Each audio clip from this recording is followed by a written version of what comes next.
Hello everyone. आज है हमारे साथ डॉक्टर प्रीति बावा, जो कि 25 सालों से आयुर्वेदाचार्य हैं और उनका आयुर्वेद की इंडस्ट्री में बहुत बड़ा योगदान रहा है। Thank you doctor Preeti for taking out the time and joining us today. Thank you Sakshi. तो सबसे पहले तो मैं आपको बताना चाहूँगी कि आपकी लास्ट वीडियो को देखकर बहुत सारे लोगों ने इस पीसीओडी के डिजीज़ के लिए सीरियस ट्रीटमेंट लेने की सोची है, which is a great step ahead. तो पर उन सभी लोगों का एक कॉमन क्वेश्चन रहा है जिसको आज हम एड्रेस करेंगे कि पीसीओडी जो डिजीज़ है इसके कॉजेज़ क्या होते हैं। ये पूछने के पीछे एक मोटिव ये है कि ऐसे कौन से कॉजेज़ हैं जिनको हम रोक सकें ताकि ये डिजीज़ हो ही ना। तो आपका इस बारे में क्या कहना है? थैंक यू व्यूअर्स, आपने मेरे पिछले वीडियो को इतना सराहा और इतने अच्छे व्यूज़ दिए। तो मैं ये कहना चाहूँगी कि पीसीओडी एक ऐसा डिज़ीज़ है जिससे कि 25 साल अगर हम पीछे जाएं तो शायद इस नाम की कोई डिज़ीज़ थी ही नहीं। पीसीओडी बेशक ये एक पुअर लाइफस्टाइल डिसऑर्डर है। अगर हमें इसके कारण पता चल जाए तो शायद हम अपने व्यूअर्स को इस डिज़ीज़ से को होने से ही रोक सकेंगे कि वो पहले ही जान लेंगे कि इसके क्या कारण है, तो वो पहले ही प्रिवेंशन ले लेंगे और उनको ये प्रॉब्लम होगी नहीं। तो बेसिकली देखा जाए तो आयुर्वेदा में जो पीसीओडी का मेन रीज़न है वो है कि आपका डाइट और सेकंड है पुअर लाइफस्टाइल। तो डाइट आप देखिए, जो भी आजकल आप वेस्टर्न लाइफस्टाइल स्नैकिंग हैबिट हो गई है खासकर यंग्स में, तो जितने भी हम वेस्टर्न फूड्स खा रहे हैं, पिज़्ज़ाज़ हैं, बर्गर्स हैं, कोल्ड ड्रिंक्स हैं, तो इन सब से हम अपनी बॉडी में कफा, जिसे हम कहते हैं आयुर्वेद में कोई भी डिजीज़ 3 दोषों पे पता है आपको, वात पित्त कफा, इन्हीं पे आधारित है। तो हम किस दोष को अपने शरीर में बढ़ा रहे हैं किस तरह के फूड को लेकर, इसके लिए बहुत ज़रूरी है जानना कि हमें क्या खाना है क्या नहीं खाना है। क्योंकि जो डिजीज़ जिस दोष प्रधान है उस प्रकार के ही फूड को लेके अगर आप अपने उसी दोष को और बढ़ाते जाओगे तो एनी हाउ वो प्रॉब्लम आपकी बढ़ती जाएगी। तो जैसे कि मैंने कहा, पीसीओडी एक कफा वाता प्रधान डिजीज़ है।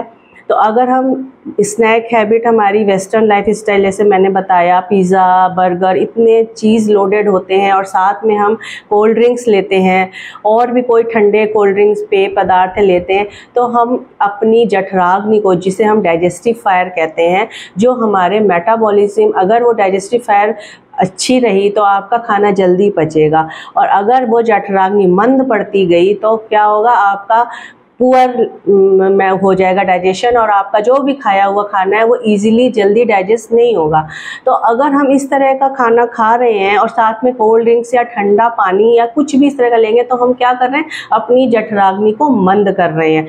तो आपका डाइजेशन वीक होता जा रहा है। अब डाइजेशन वीक हुआ तो खाना एज इट इज़ पड़ा रहा, वो खाना जब हजम ही नहीं होगा, डाइजेस्ट ही नहीं होगा, तो क्या होगा, कफा का प्रधान, कफ दोष प्रधान होता जाएगा और वो आपकी चैनल्स, जो हमारे आयुर्वेदा में स्रोतास बोले गए, चैनल्स को ब्लॉक करेगा।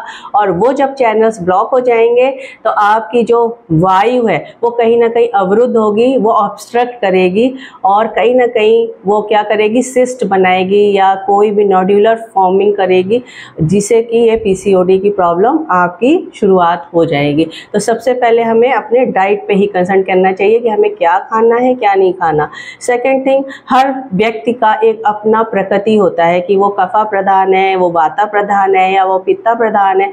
तो अपनी प्रकृति को जानते हुए फिर आप ये देखें कि आपको किस तरह का खाना खाना है, और इसी तरह का ट्रीटमेंट भी हम अपने मरीजों पे उनके प्रकृति को देखते हुए करते हैं। तो अगर आपको ट्रीटमेंट लेना है तो बेशक आप अपना प्रकृति परीक्षण भी करा सकते हैं। हमारे सेंटर पे दिए हुए नंबर पे आप कॉल करें कि आप अपनी प्रकृति जानें, जिसके हिसाब से आप अपने को खुद ही जान सकते हो कि आपको क्या डाइट लेनी है या किस तरह का ट्रीटमेंट हम आपको दे सकते हैं।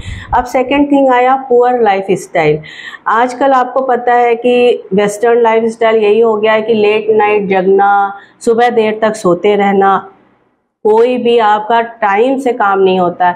जबकि आज से पहले के आप एंसेस्टर्स या हमारे पूर्वजों को देखें तो उनका एक था कि सुबह 4 बजे एनी हाउ उनको उठना ही है और रात को 8 या 9 बजे तक सो जाना है। वो एक बहुत अच्छी लाइफ स्टाइल जीते थे जो हमारी ही प्राकृतिक भारतीय पद्धति के हिसाब से थी और शायद हमारे नेचर से भी मिली जुली थी, नेचर के बहुत करीब थी, तो शायद वो लोग बीमार ही नहीं होते थे। और आजकल क्या हो रहा है, आजकल बिल्कुल विपरीत हो गया है। हमारा ना सोने का टाइम है, ना हमारा सुबह उठने का टाइम है, जिसकी वजह से हमारे शरीर में इतने रोग उत्पन्न होते जा रहे हैं। तो सबसे बेटर है कि आप अपनी लाइफ स्टाइल को सेट करें, आप जल्दी सोएं, आप जल्दी उठें, अपनी लाइफ में या अपनी दिनचर्या में एक टाइम अपनी फिज़िकल एक्सरसाइज का ज़रूर रखें। आपकी फ़िज़िकल एक्टिविटी बहुत ज़रूरी है। अगर किसी भी गर्ल को पीसीओडी की स्टार्टिंग भी है ना, अगर वो अपनी फ़िज़िकल एक्टिविटी शुरू कर दे, फिज़िकल वर्क या योगा कुछ भी, तो शायद ये प्रॉब्लम वहीं सॉर्ट आउट हो जाएगी। तो कोशिश यही करिए व्यूअर्स कि आप अपनी लाइफ स्टाइल मेंटेन कर लें तो शायद पीसीओडी ही नहीं होगा। बिल्कुल। तो डॉक्टर प्रीति, यही कहना सही रहेगा कि जो पीसीओडी है ये एक बीमारी नहीं है बल्कि एक लाइफस्टाइल डिसऑर्डर है जिसकी जड़ हमारा लो मेटाबॉलिज्म है और वो कनेक्टेड है हमारी डाइजेस्टिव फायर से, and that in turn is related to our diet और लाइफस्टाइल। तो ऐसे आप हमारे व्यूअर्स को थोड़े 2-4 टिप्स ज़रूर दीजिए कि अगर उनका डाइट और लाइफस्टाइल वो इम्प्रूव करना चाहें तो वो क्या कर सकते हैं। बिल्कुल।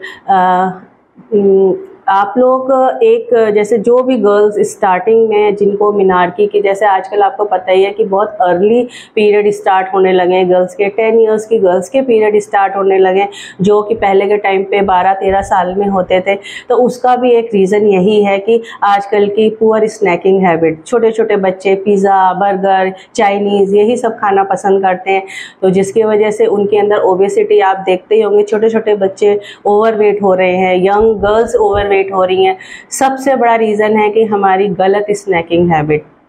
मैं यही कहूँगी कि पहले के लोग भी आप कहोगे कि क्या पूड़ी पराठे या तला हुआ नहीं खाते थे, बिल्कुल खाते थे, लेकिन कहीं ना कहीं हमारे भारतीय कल्चर में अगर हम घर में कुछ भी ऑयली या बर्गर तो छोड़िए, चाय के साथ हम जैसे समोसे लेते थे या कोई भी फ्राइड ये पकौड़े वगैरह लेते थे, तो लेकिन उसके साथ आपने देखा होगा एक चटनी ज़रूर होती थी, चाहे वो पुदीने की चटनी हो, चाहे धनिया की चटनी, और साथ में एक गर्म पेय होता था।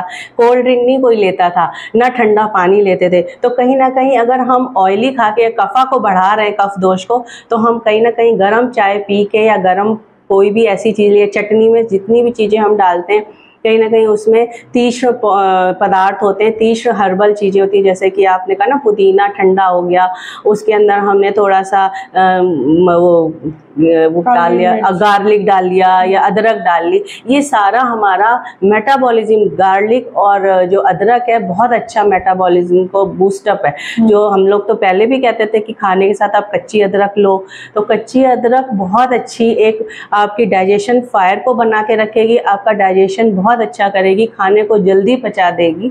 तो इस तरह की जब हम चीज़ें लेते थे तो कहीं ना कहीं हम उनको बैलेंस कर देते थे। बट आजकल क्या है, आजकल हर चीज़ अगर खा भी रहे हैं गंदा, तो उसी के साथ उस पर और हम ठंडा पेय पदार्थ ले रहे हैं कि उस दोष को और हम प्रवर्ट कर रहे हैं। तो मैं यही कहूँगी कि आप खाने में कोशिश करिए जिनका कफा प्रधान है। फिर मैं कहूँगी कि आप अपने शरीर की प्रकृति को जानिए। कई गर्ल्स कफा दोष प्रधान है, कई पित्ता प्रधान है, कई वाता प्रधान है, और एक दोष प्रधान नहीं होता, हमेशा शरीर आपका 2 दोष प्रधान होता है, या तो वाता पित्ता होगा या पित्ता कफा होगा या वाता कफा होगा। तो आप अपने शरीर को जानिए, क्योंकि वही मेडिसिन या वही खाद्य पदार्थ किसी को सूट कर जाता है, किसी को नहीं करता। तो ये सिर्फ हमारे बॉडी के टेक्सचर या हमारी बॉडी की, हमारा जो शरीर की प्रकृति है उस पर निर्भर करता है। तो सबसे पहले आप अपना वो देखिए। सेकंड थिंग है कि जो आजकल की गर्ल्स हैं, तो छोटी छोटी जो भी टीनेजर्स गर्ल्स हैं, उनको शुरू से ही घर के में जो भी मदर है या पेरेंट्स हैं, उनको शुरू से उनको फिज़िकल एक्टिविटी में ज़रूर रखना चाहिए। अगर उनके पास बिल्कुल भी टाइम नहीं है तो आप घर में ही स्किपिंग करा सकते हैं। घर में उसके लिए ना कहीं बाहर जाने की ज़रूरत है, ना खेलने की टाइम नहीं है, आप घर में 10 मिनट के लिए स्किपिंग कर लीजिए। रस्सी कूदना एक बहुत अच्छा व्यायाम है। सर से लेके पैर तक आपकी सारा ब्लड सर्कुलेशन एकदम से इतनी तेज़ी से चल जाएगा कि आपकी पूरी बॉडी एक्टिव फॉर्म में आ जाएगी। तो और सेकंड थिंग है कि हम घर बैठ के प्राणायाम योगा भी कर सकते हैं। तो पीसीओडी में अनुलोम विलोम प्राणायाम और कपालभाति प्राणायाम बहुत अच्छा इसका रिज़ल्ट है। तो और बहुत इजी भी है, बैठ के आप 5 से 10 मिनट आपको करना है। तो इस तरह की छोटी छोटी चीज़ें हैं जो अगर आप जान लोगे तो शायद आप घर बैठ के ही अपना फिज़िकल एक्टिव भी रहोगे और खान पीन भी ठीक रखोगे, और शायद पीसीओडी नाम की कोई डिज़ीज़ फिर से शायद नहीं रहेगी इस भारतीय संस्कृति में। तो मैं कहूँगी कि ये पहले ना थी और ना ये शायद आनी चाहिए, क्योंकि अगर हर बंदा हर व्यक्ति ये जान ले कि इसके होने के कारण क्या है और हमें कैसी लाइफ स्टाइल या जीवन शैली जीनी है, तो शायद किसी तरह की प्रॉब्लम ही ना हो। जी बिल्कुल। तो thank you. I am sure कि ये सारी टिप्स और जितनी भी इंफॉर्मेशन है ये हमारी व्यूअर्स के लिए बहुत हेल्पफुल रही होगी। तो जैसे ही थैंक यू व्यूअर्स।